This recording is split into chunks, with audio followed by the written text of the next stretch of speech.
Hi friends, మనం నవజాత శిశు మరణాలకి కారణాలు అవి ఇప్పుడు చర్చించుకుందాం వివరంగా.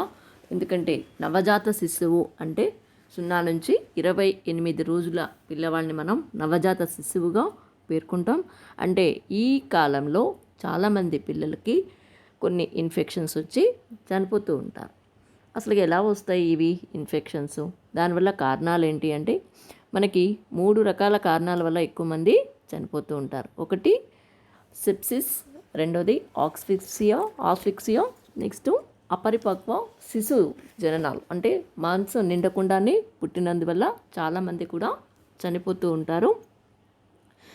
అంటే అసలుకి పిల్లలకి వాళ్ళకి అంటువ్యాధులు అనేవి ముఖ్యంగా ఎక్కడి నుంచి వస్తాయంటే చుట్టుపక్కల ఉన్న వాళ్ళు అంటే తల్లిదండ్రుల నుంచి రావచ్చు, అంటే వాళ్ళు పరిశుభ్రంగా ఉండకపోయినా సరే, అలాగే ఇతర బంధువులు, అంతేకాకుండా శిశువుని చూడటానికి వచ్చిన వారి దగ్గర నుంచి, హెల్త్ వర్కర్స్ నుంచి కూడా వస్తాయి.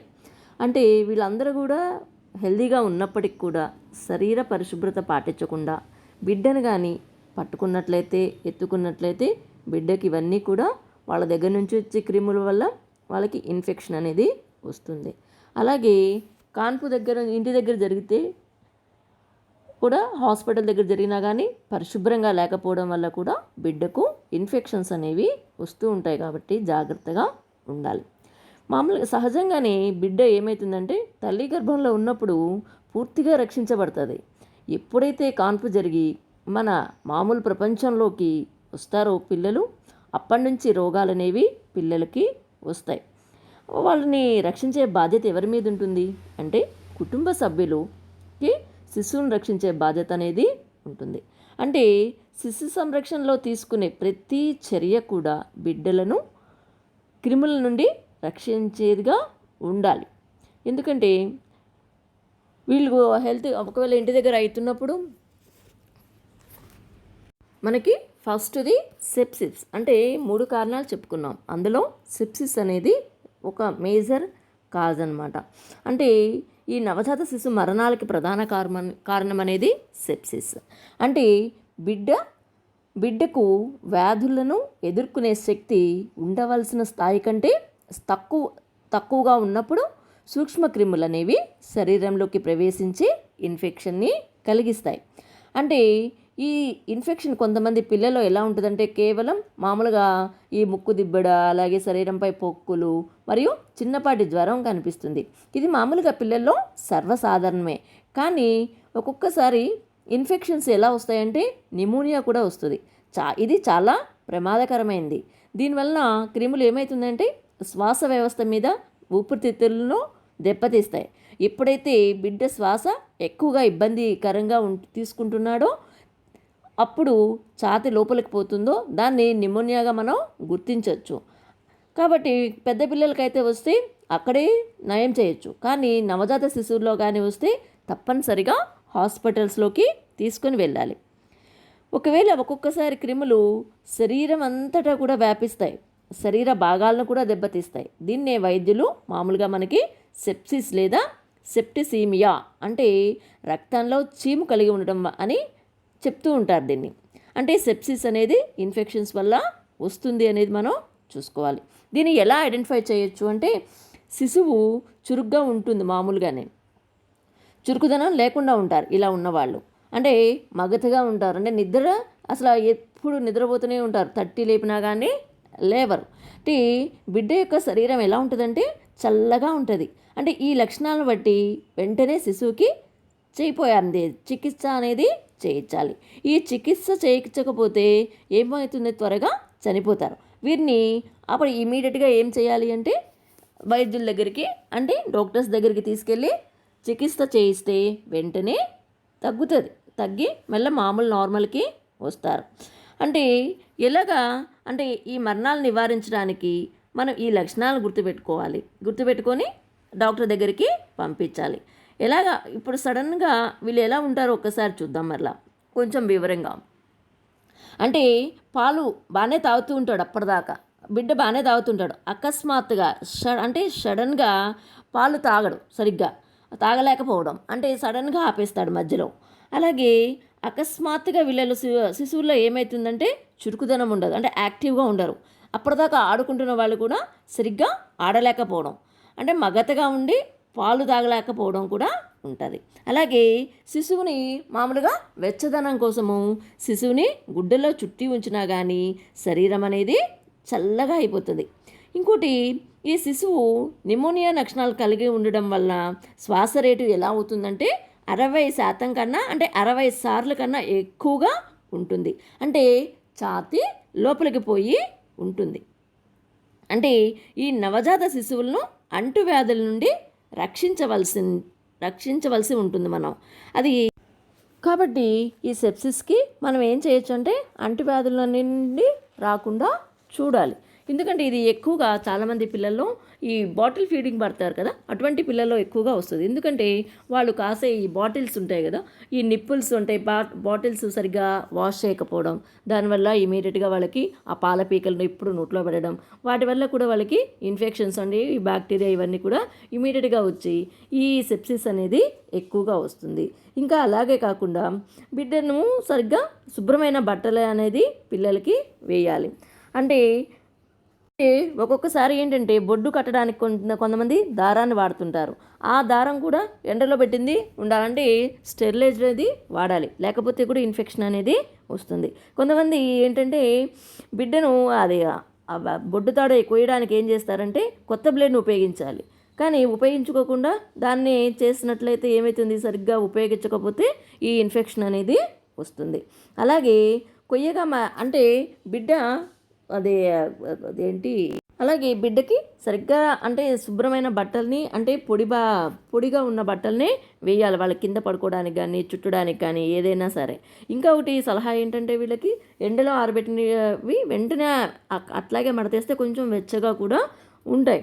కాబట్టి ఈ పిల్లల్ని బిడ్డకు 2 నెలలు వచ్చే వరకు కూడా కొద్దిమంది మాత్రమే, అవసరమైనప్పుడు మాత్రమే శుభ్రమైన చేతులతో ఎత్తుకోవాలి. అంటే ఇంటికి ఎవరు వస్తే వాళ్ళకి బిడ్డని ఇవ్వకూడదు. జాగ్రత్తగా ఎంత తక్కువ చేతుల్లో వెళ్తే అంత తక్కువ ఇన్ఫెక్షన్స్ అనేవి వస్తాయి. మ్యాక్సిమం పిల్లల్ని దూరంగానే చూడాలి, కానీ అందరూ దగ్గర తీసుకొని చేతులతో తీసుకొని ముద్దాడుతూ ఉంటారు. దానివల్ల ఏమవుతుందంటే బిడ్డకి ఇన్ఫెక్షన్స్ వస్తాయి. ఎందుకంటే చిన్న పిల్లవాళ్ళు కదా, వాళ్ళు ఇమీడియట్గా వచ్చే ఛాన్సెస్ ఉంటాయి. కాబట్టి వీళ్ళని చాలా దూరంగా పెట్టినట్లయితే మనం దీని నుంచి రాకుండా చూడొచ్చు. నెక్స్ట్ ఆస్ఫిక్సియా, లేదా మనకి ఇది తీవ్రమైన శ్వాస ఇబ్బంది. ఇది ఒక రెండోది అనమాట. అంటే ఈ సెప్సిస్ వల్ల కాకుండా ఆస్ఫిక్సియా ద్వారా కూడా చాలామంది పిల్లలు చనిపోతారు. ఎవరు? మన నవజాత శిశువులు. ఈ ఆస్ఫిక్సియాకి కొంతమంది పిల్లలు ఎలా ఉంటారంటే శిశువులు పుట్టే సమయంలోనే శ్వాస అనేది సరిగ్గా అందక చనిపోతూ ఉంటారు. దీనికి కారణం ఏమై ఉంటుందంటే కాన్పు కష్టం అవడం వల్ల కానీ, ఆలస్యంగా జరగడం వల్ల కూడా గర్భాశయంలో ఉన్న బిడ్డకు రక్త ప్రసరణ అనేది జరగదు. ఏం ప్రసరణ? రక్త ప్రసరణ అనేది సరిగ్గా జరగదు. అప్పుడే గర్భాశయంలో ఉన్నప్పుడే, అంటే కడుపులో ఉన్నప్పుడే బిడ్డకు ఏమవుతుందంటే ఆక్సిజన్ అందదు. ఈ ఆక్సిజన్ అందకపోవడం వల్ల కూడా తల్లి నుండి ఆహారం అందకపోయినా కానీ బిడ్డ మెదడు దెబ్బ తినవచ్చు, లేదా బిడ్డ కూడా చనిపోయే అవకాశం ఉంటుంది. దేనివల్ల? ఇది ఆస్ఫిక్సియా అనేది ఈ కారణం అన్నమాట. అంటే బిడ్డ గర్భాశయంలో ఉన్నప్పుడు బిడ్డ చుట్టూ ఏముంటుంది? జిగటగా ఉన్నది ఒక ద్రవ పదార్థం ఉంటుంది. దీన్ని బిడ్డ ఏమవుతుంది? మింగినప్పుడు ఆ పదార్థం ఏమవుతుందంటే శ్వాసకోశ నాళంలోకి అడ్డుపడి ఇది మూసుకుపోతుంది. దానివల్ల బిడ్డ పుట్టిన వెంటనే శ్వాస తీసుకోలేదు, ఏడవలేదు. అందుకని డాక్టర్స్ ఏం చేస్తారంటే చక్కెర పెట్టేసి వెంటనే కూడా నోట్లోకి వాటిలోంచి తీసి పక్కకి తీస్తూ ఉంటారు. దానివల్ల అదే కారణం అనమాట. లేకపోతే ఏమవుతుంది, అది మింగి అట్లా చేసినప్పుడు వాళ్ళకి ఇమీడియట్గా శ్వాస అనేది అందదు. ఇప్పుడు ఆస్ఫిక్సియా మరణాల నుండి మనం ఎలాగా, ఇప్పుడు నేను చెప్పాను, హాస్పిటల్లో అయితే డాక్టర్స్ ఈ విధంగా చేస్తారు కాబట్టి ఈ ఆస్ఫిక్సియా మరణాల నుంచి మనం బిడ్డని కాపాడవచ్చు. ఎందుకంటే వీళ్ళు డాక్టర్సు ప్రమాదం జరిగిన ఉంది అని భావిస్తే వెంటనే, అంటే ఒకవేళ డౌట్ వచ్చింది అంటే ఆపరేషన్ చేసి బిడ్డను తొందరగా బయటకు తీస్తారు. ఎందుకంటే కడుపులో ఎలా ఉన్నది, బేబీ పొజిషన్ ఎలా ఉందని చెప్పి వాళ్ళకి తెలుస్తుంది కాబట్టి ఇమీడియట్గా సర్జరీ చేసి తీస్తారు. అదే ఇంటి దగ్గర తీసుకుంటే ఇటువంటివన్నీ కూడా జరుగుతాయి. కాబట్టి వీళ్ళకి ఏంటంటే పిల్లలకు చిన్న ట్యూబ్లు మరియు పంపుల ద్వారా శ్వాసనాలు శుభ్రపరిచి వాళ్ళ శ్వాసకోశ అన్నీ కూడా శుభ్రపరిచి వాళ్ళు శ్వాస తీసుకునే విధంగా వాళ్ళు డాక్టర్స్ అందరూ కూడా చేస్తారు. కాబట్టి ఇటువంటి కేసెస్, ఇటువంటి మరణాలు జరగకుండా ఉండాలి అంటే హాస్పిటల్ డెలివరీస్ అనేవి చాలా ముఖ్యం కూడా. అందుకనే అదే ఇంటి దగ్గర జరిగే కాన్పులో ఏమవుతుంది, మంత్రసానికి కొంతమందికి వీళ్ళకి శిక్షణ ఉండదు. వాళ్ళ దగ్గర ఒకవేళ శిక్షణ పొందినా కానీ వాళ్ళ దగ్గర అవసరమైన వస్తువులు అనేవి ఉండవు. కాబట్టి బిడ్డను వాళ్ళు కాపాడలేరు.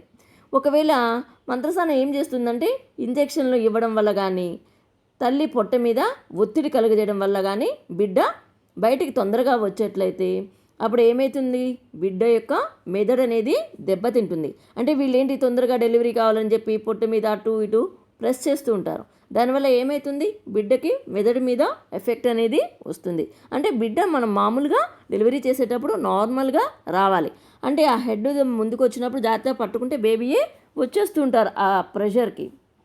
కాబట్టి అలా చేయరు వీళ్ళు.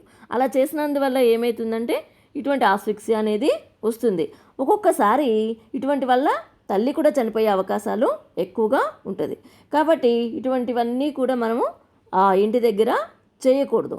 ఇటువంటివన్నీ ఆస్ఫిక్సియా ఇటువంటి రాకుండా ఉండాలి అంటే హాస్పిటల్ డెలివరీస్ అనేది మనకి సలహా ఇవ్వాలి. వాళ్ళు కూడా అక్కడ చనిపోయే అవకాశాలు కూడా బిడ్డకి ఉండవు. మామూలుగా ఈ నవజాత శిశువుల్లో 1/3 మంది ఆస్ఫిక్సియా వల్ల చనిపోతూ ఉన్నారు. ఇది నివారించాలి అంటే హాస్పిటల్ డెలివరీస్ని ఖచ్చితంగా చేయాలి. ఒకవేళ అంటే కొన్ని కారణాలు అవి ఏంటో మరలా ఒకసారి కొంచెం వివరంగా చూద్దాం.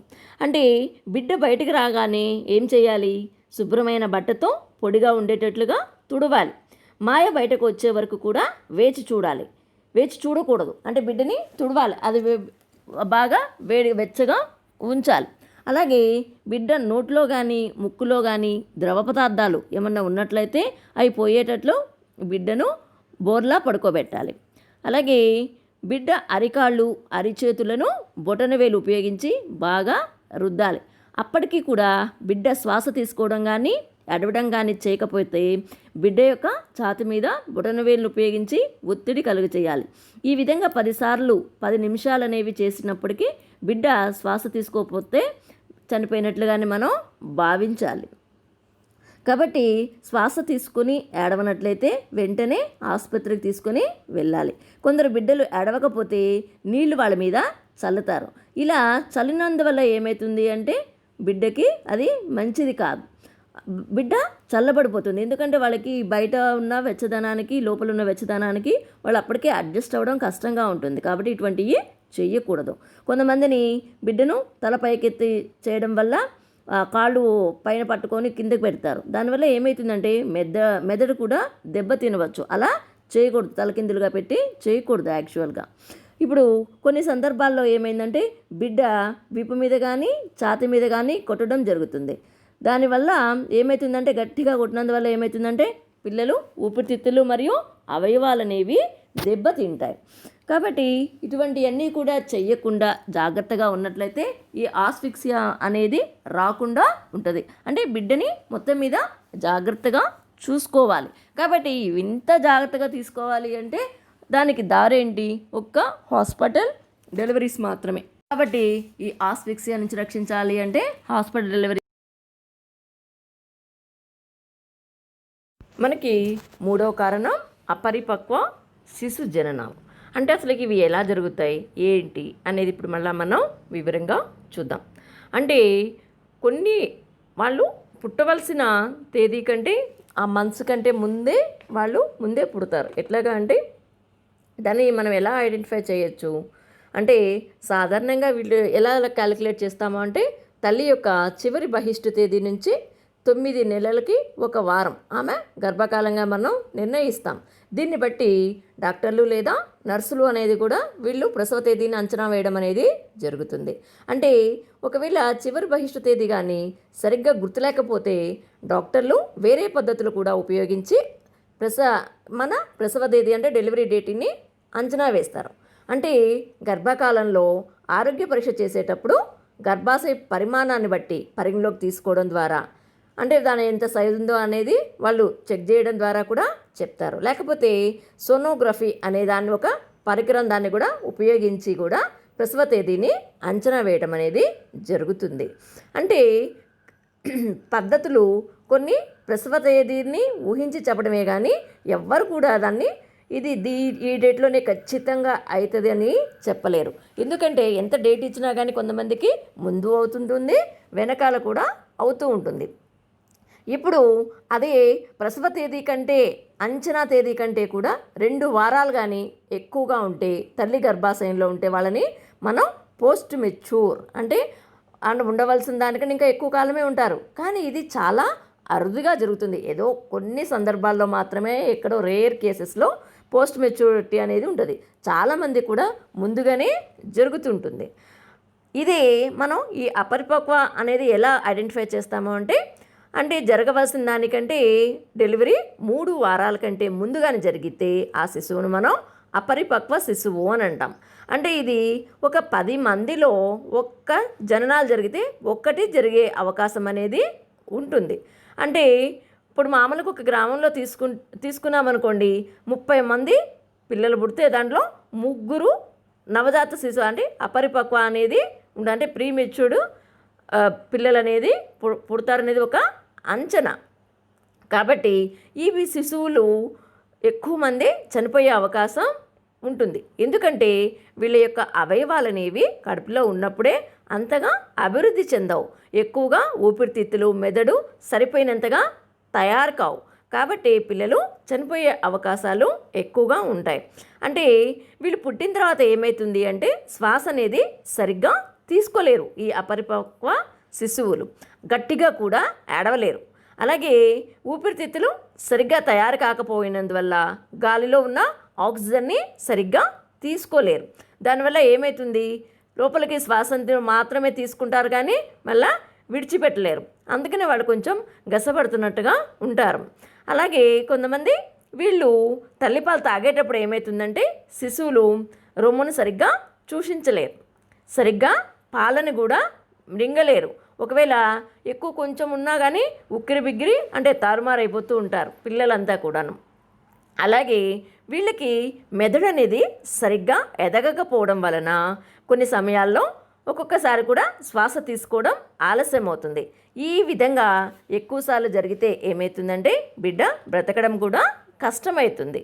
కాబట్టి వీరికి శరీర యొక్క బిడ్డ యొక్క చుట్టూ ఉన్న పరిసరాలని తట్టుకోవాల్సి ఉంటుంది. కాబట్టి మామూలుగా ఉంటే క్లైమేట్కి తగ్గట్టుగా మన శరీరం అనేది వేడినది ఉత్పత్తి చేస్తుంది. కానీ వీళ్ళ యొక్క శరీరం దానికి సహకరించదు.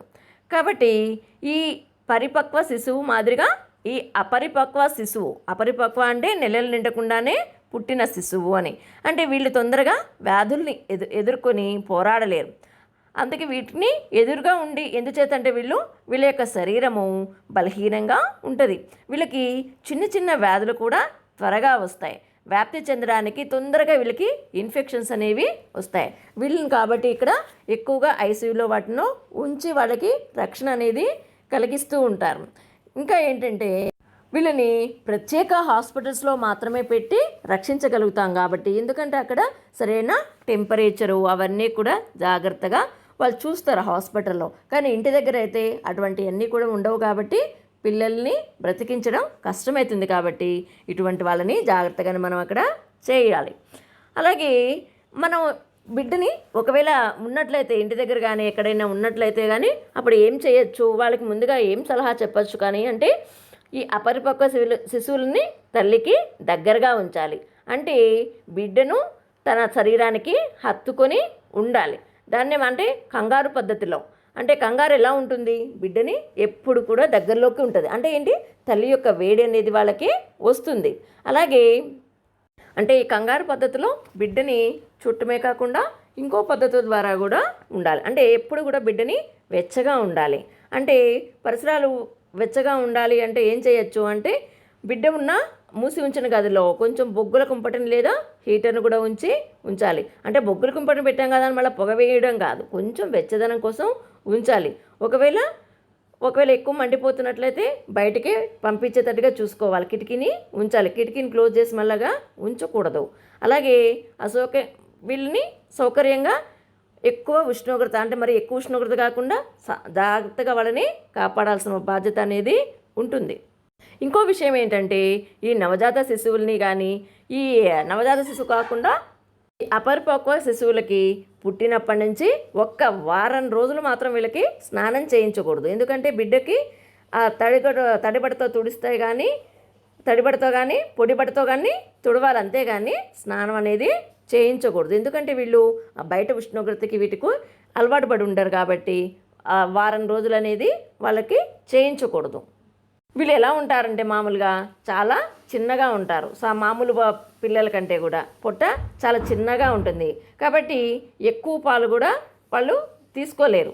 తొందరగా నిండిపోతుంది, చిన్న పొట్ట కాబట్టి తొందరగా ఖాళీ అవుతుంది. కాబట్టి తరచుగా వీళ్ళకి ఎక్కువసార్లు పాలిస్తూ ఉండాలి. అది కూడా కొద్దిగా మోతాదులో వాళ్ళకి అవసరమైనంత వరకే ఇవ్వాలి.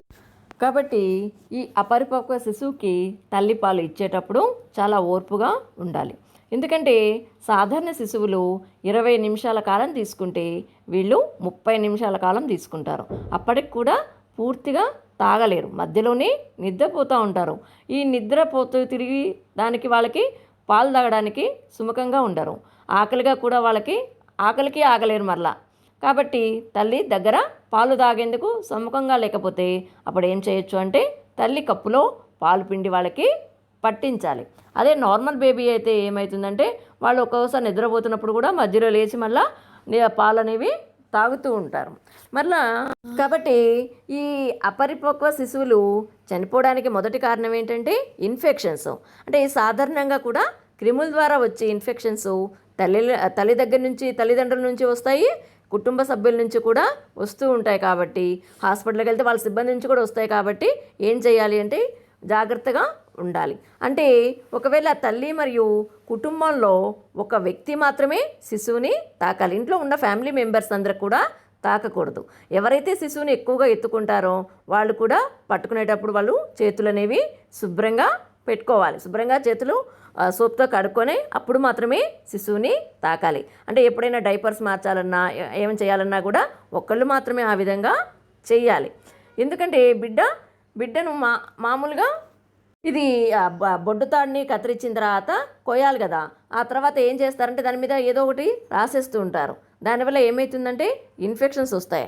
అది అలాగే వదిలేస్తే ఒక వారానికే అది ఒక దారం కట్టి శుభ్రమైన దారంతో కట్టిన తర్వాత దాన్ని కట్ చేసిన తర్వాత అది ఒక 1 వీక్ దాకా ఉంటే గుడిపోతుంది. అదే దానంతటా అదే, అంతేగాని దానికి ఏమీ రాయాల్సిన పని ఉండదు. కాబట్టి ఈ విధంగా కానీ అన్ని నియమాలు పాటిస్తూ ఉన్నట్లయితే వీళ్ళ యొక్క ఇన్ఫెక్షన్స్ నుంచి బయటపడడానికి పిల్లలకు అవకాశం ఉంటుంది. ఈ విధంగా కానంటే ముందు జాగ్రత్తగా కానీ తీసుకున్నట్లయితే పిల్లల్ని ఈ 3 కారణాల నుంచి రక్షించవచ్చు. అంటే ఈ 3 కారణాలు అనేది నవజాత శిశువు అనేది చనిపోవడానికి కారణం. 1 సెప్సిస్, 2 ఆస్ఫిక్సియా, 2ది అపరిపక్వ జననం అనేది. ఈ 3 కారణాలు అనేది చాలా ఇంపార్టెంట్. ఎందుకంటే ఈ 3 వల్లే ఎక్కువ మంది పిల్లలు చనిపోతూ ఉంటారు. కాబట్టి ఇవి జాగ్రత్తగా గుర్తుపెట్టుకున్నట్లయితే మనకి ఏమన్నా క్వశ్చన్స్ దీని మీద వచ్చినప్పుడు